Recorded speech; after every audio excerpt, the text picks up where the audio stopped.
gros, la France a donné son accord à votre pouvoir. D'abord, il faut savoir une chose.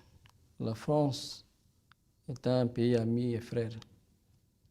Mais le Tchad est un pays souverain. Bienvenue pour une interview exclusive avec le président du Conseil militaire de transition du Tchad, Mahamat Idriss Déby. Merci beaucoup de nous recevoir. Bonjour. Vous êtes arrivé au pouvoir il y a un petit peu plus de 6 mois, suite au décès de votre père. On va revenir sur cet épisode le 18 avril. Qu'est-ce qui s'est passé? Le 11 avril dernier, le Tchad a subi une agression par des éléments armés venant de la Libye. Des mercenaires lourdement armés qui ont fait une incursion par le nord de notre pays. Pour éviter le chaos des guerres urbaines, feu le président Idriss Déby, paix à son âme, a pris la tête de l'armée pour stopper ces mercenaires. En effet, il y a eu des combats très violents à 300 km de notre capitale. L'ennemi a été détruit. C'était une victoire, une grande victoire, mais une victoire amère. Puisqu'à la fin du combat, comme nous étions dans les différentes colonnes, nous avons appris dans un premier temps que le président a été blessé au combat et évacué à N'Djamena. Quelques heures plus tard, nous avons appris malheureusement le décès du président. Le chef d'état-major général des armées a convoqué tous les commandants de grandes formations à N'Djamena. Arrivé à N'Djamena, le chef d'état-major général des armées a informé le président de l'Assemblée. Il lui a demandé de venir prendre ses responsabilités constitutionnelles, ce qu'il a évidemment refusé, en invoquant bien sûr, et en tenant compte de la situation de guerre de notre pays. Et il a jugé qu'il n'était pas opportun pour un civil de présider la destinée du pays. Pour éviter le chaos et le vide du pouvoir, nous avons mis en place le Conseil militaire de transition, désigné 15 membres de notre force de l'armée tchadienne, dont je fais partie. Mes frères d'armes m'ont choisi à l'unanimité pour présider le Conseil militaire de transition dont j'assume aujourd'hui les charges. Alors, je veux quand même revenir, on va revenir sur cette transition, sur ce qui s'est passé, parce que votre père a été blessé, puis il est décédé. Il y a eu plusieurs versions. Est-ce qu'il a été blessé par des tirs de ces rebelles, du groupe qu'on appelle le FACT, ou est-ce que, comme certains l'ont dit, il y a eu une dispute entre des militaires tchadiens et qu'il y a eu une sorte de règlement de compte? Non. Je vous le confirme en tant que général qui a participé à la guerre, même si nous étions dans les différentes colonnes, le président a été blessé pendant le combat. Il a participé au combat, il a pris la tête de l'armée pour participer au combat et ce n'est pas une première pour le maréchal. Il l'a fait à plusieurs reprises et il a toujours dit qu'il va mourir pour son pays, arme à la main. Et je crois que c'est ce qui a été. Il n'a pas été tué par des militaires tchadiens. Non. Vous pouvez Je vous l'affirmer le sans aucune équivoque. Écoutez-moi, je vous le confirme que le président a été blessé au combat. Alors, la transition, vous dites que le président de l'Assemblée nationale, Haroun Kabadi, il a décliné parce qu'on était en situation de guerre. Ça, c'est votre version. D'après d'autres, non, c'est pas ma on version. ne lui a pas laissé le choix. C'est pas ma version, c'est la réalité. Vous ne lui avez pas tordu le bras Non. en lui disant « il n'y a pas le choix ». Écoutez-moi, il est là. Vous pouvez lui poser la question. Personne ne l'a obligé de désister. Il est à la C'est tête du un Conseil choix, national de transition, c'est d'ailleurs. un choix qu'il a fait, nous le respectons, et on ne peut pas aussi l'obliger d'être président. Alors, du coup, la Constitution a été suspendue. Certains ont parlé de coup d'État institutionnel. D'abord, il faut savoir une chose, ce qui s'est passé au Tchad est un cas très particulier. Le président est décédé arme à la main. C'est quelque chose qui n'a pas été prévu. Personne ne l'a prévu. Si le président de l'Assemblée refuse, est-ce qu'en tant qu'officier généraux, on doit croiser les bras et attendre, ou bien nous devons prendre très rapidement les dispositions pour éviter le chaos pour notre pays? Je crois que c'est le meilleur choix qu'on a fait et l'histoire nous donnera raison. Donc vous réfutez les accusations de coup d'État institutionnel. Un coup d'État, c'est quelque chose de prémédité. Et ce qui s'est passé au Tchad, personne ne l'a prévu. Et c'est pour ça d'ailleurs que l'Union africaine soutient aujourd'hui cette transition. Elle a refusé en effet de prendre des sanctions contre le Oui, Tchad. parce que c'est quelque chose de très particulier. Est-ce qu'aujourd'hui, dans le monde, il y a des cas où un chef d'État prend une arme et part en guerre? Je crois qu'il n'y a pas beaucoup d'exemples.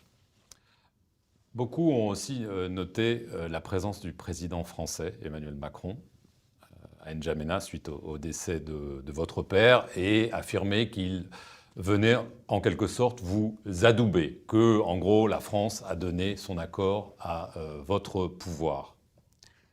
D'abord, il faut savoir une chose. La France est un pays ami et frère.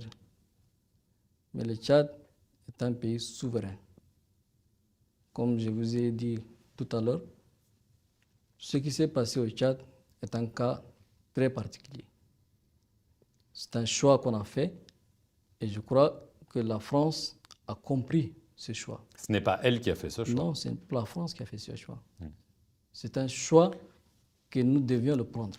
Alors, la transition maintenant est prévue pour 18 mois. Ça, c'est la théorie.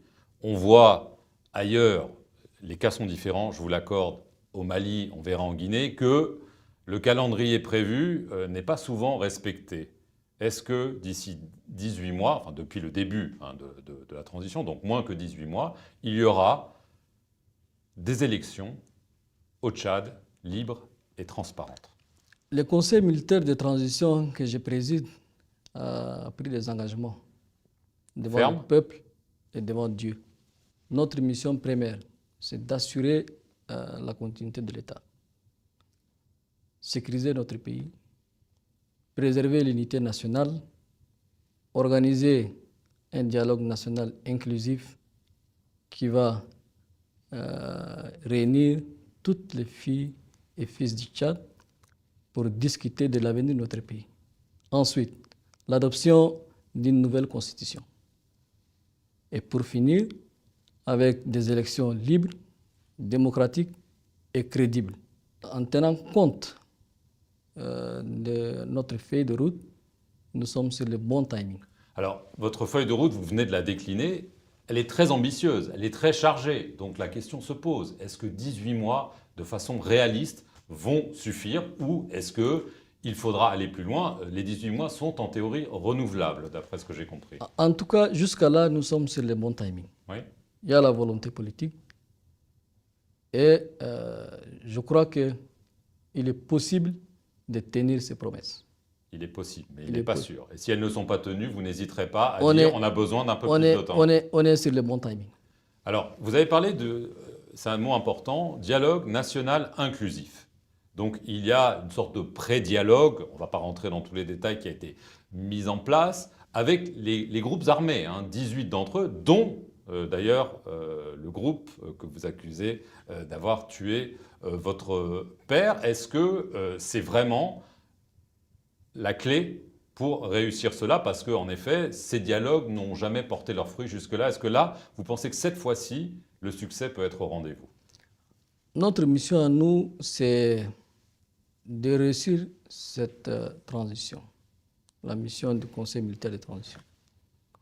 Nous avons déjà à plusieurs reprises, nous avons fait des déclarations, nous avons montré notre bonne foi d'organiser un dialogue national inclusif. Nous avons mis en place un comité chargé des politico-militaires présidé par l'ancien président Goukouni Weddey, qui a déjà pris contact avec le politico-militaire. Il y aura un pré-dialogue. En ce moment, nous allons voir s'ils ont des revendications justes ou si c'est juste des objectifs inavoués. Alors, on sait que ces groupes-là, chacun a des revendications un peu différentes, mais ils réclament une amnistie générale, la libération de tous les prisonniers. Est-ce que ça, ce sont des demandes réalistes ou est-ce que vous pensez qu'ils ont des objectifs inavoués, comme vous venez de le dire? Comme je vous ai dit, on a mis un comité qui est dirigé par le président Goukouni Weddey. Donc on va lui laisser faire le travail et on verra. Est-ce qu'il y aura une réunion, justement, une sorte de pré-dialogue? Quand et est-ce que ce sera en dehors du Tchad? Le comité est en train d'organiser un pré-dialogue et on verra le résultat. Mais vous êtes optimiste? Inch'Allah. La Libye, on a parlé évidemment de la Libye. On parle aussi, pour essayer de résoudre la situation, du retour des mercenaires, y compris des mercenaires tchadiens. Ça vous fait peur? Le Tchad, aujourd'hui, partage plus de 1000 km avec la Libye.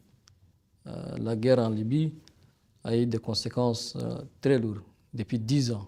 La dernière, en avril dernier, nous avons toujours souhaité qu'il y ait la paix en Libye. On en est loin. Espérons, avec la conférence qui va être organisée demain, que les Libyens se réuniront. Ils vont se réunir pour que leur pays, pour leur population et pour l'ensemble du Sahel, ils vont faire la paix. Mais les mercenaires qui reviennent armés, entraînés? En ce qui concerne les mercenaires, nous avons toujours dit que aujourd'hui, d'ailleurs, vous avez bien fait de dire mercenaires, puisqu'en Libye, il n'y a pas de rebelles, ils sont tous des mercenaires qui sont à la solde des différentes fractions qui se font la guerre. Maintenant, on demande aux mercenaires de rentrer à leur pays et nous disons non. Il faut que ces mercenaires doivent être désarmés avant de rentrer dans nos pays. Les élections en Libye sont censées se tenir d'ici 1 mois et demi. Vu la situation, ça apparaît quand même irréaliste, non? Après, ce n'est pas à moi de dire s'il y aura des élections ou pas. Nous espérons qu'il y ait des élections.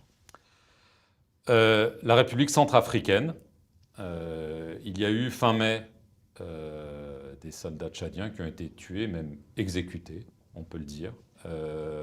Une enquête internationale, on a parlé d'une enquête internationale. Est-ce qu'elle a eu lieu? Est-ce qu'on sait exactement ce qui s'est passé? Nous avons demandé une enquête internationale. Aujourd'hui, nous attendons le résultat. Donc vous n'avez pas encore le résultat. Est-ce que la situation s'est calmée avec les autorités centrafricaines? Le Tchad a montré sa bonne foi. Maintenant, on va attendre le résultat de l'enquête. Alors, les autorités tchadiennes ont aussi affirmé que ce n'étaient pas seulement des soldats centrafricains, mais que c'était des soldats centrafricains appuyés par des Russes. Vous confirmez? Toutefois, ce qui est sûr, d'après les renseignements qu'on a, cette attaque est venue de la Centrafrique. Et maintenant, on ne sait pas exactement, puisque l'enquête va définir exactement qui a été l'auteur de cette attaque. Oui, mais des officiels tchadiens ont déjà dit que c'était des soldats centrafricains avec des Russes. On verra. Vous ne niez pas que c'est le cas? On verra. L'enquête nous dira. Je ne voudrais pas me prononcer sur quelque chose qu'on a confié à un juge d'enquêter sur la situation. Est-ce que les Russes ou la société de sécurité privée Wagner est une menace pour vous en Centrafrique, mais aussi en Libye, donc à vos frontières? Est-ce que c'est une menace? Notre frontière, nous l'avons fermée depuis 2014. Justement, c'est parce que il y a des troubles sporadiques causés par des rebelles centrafricains. C'est pour cette raison d'ailleurs que nous avons fermé notre frontière. Aujourd'hui, le Tchad, grâce à cette initiative, notre frontière est sécurisée et les citoyens tchadiens qui vivent à la frontière sont sécurisés. Est-ce que la présence russe est une menace pour la stabilité? Ça, ce n'est pas à moi de choisir. Nous, notre objectif, Vous c'est êtes chef de sécuriser. Notre objectif, c'est sécuriser nos frontières et aujourd'hui, nous y arrivons à sécuriser notre frontière et c'est le plus important pour nous. Est-il vrai que l'ancien président François Bozizé est à N'Djamena? Oui, je vous le confirme que l'ancien président François Bozizé est à N'Djamena à la demande du président angolais, Lorenzo, qui d'ailleurs est le médiateur dans le cadre de la paix en Centrafrique. Il est libre? Il est à la disposition de l'Angola pour la médiation entre le pouvoir centrafricain et le rebelle. Boko Haram, est-ce que c'est une menace? On sait qu'il y a eu des soldats tchadiens qui ont été tués dans la région du lac Tchad à plusieurs reprises, mais est-ce que c'est une menace à vos frontières ou est-ce que ça peut être vraiment une menace intérieure au Tchad?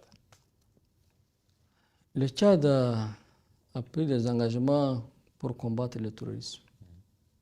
Et jusqu'à aujourd'hui, nous menons à bien cette lutte. Je peux vous confirmer que sur notre frontière, il n'y a plus de Boko Haram. Mais nous sommes toujours vigilants. Alors, la lutte contre le terrorisme, c'est la raison d'être, entre guillemets, de l'opération française Barkhane. Le président Macron a annoncé un redéploiement, enfin réduire la voilure, comme on dit. Est-ce que ça vous inquiète? On a entendu le Premier ministre de la transition malienne dire que la France abandonnait le Mali en plein vol. Est-ce que vous avez l'impression que la France est en train d'abandonner la lutte contre le terrorisme dans le Sahel et au-delà? D'abord, je voudrais vous dire très clairement que la France est un pays ami et un pays souverain. Nous prenons acte de cette décision. Mais nous allons continuer cette lutte. C'est vrai que ces fléaux est un phénomène nouveau pour l'Afrique. Mais je crois que si nos partenaires nous aident en formation et en logistique, les Africains, les forces armées africaines peuvent faire face au terrorisme. Vous n'êtes pas inquiet? Les forces africaines peuvent faire face au terrorisme. Est-ce que les forces tchadiennes vont rester engagées auprès de la MINUSMA au Mali, G5 Sahel, ou est-ce que vous pensez vous aussi vous redéployer? Parce qu'après tout, il n'y a pas de raison que les soldats tchadiens aillent se battre parfois très loin de chez eux. Dès le début de la transition, le Conseil militaire de transition a dit très clairement qu'elle va respecter tous ses engagements internationaux, notamment la lutte contre le terrorisme. Donc pas de retrait des troupes? Nous allons continuer la lutte.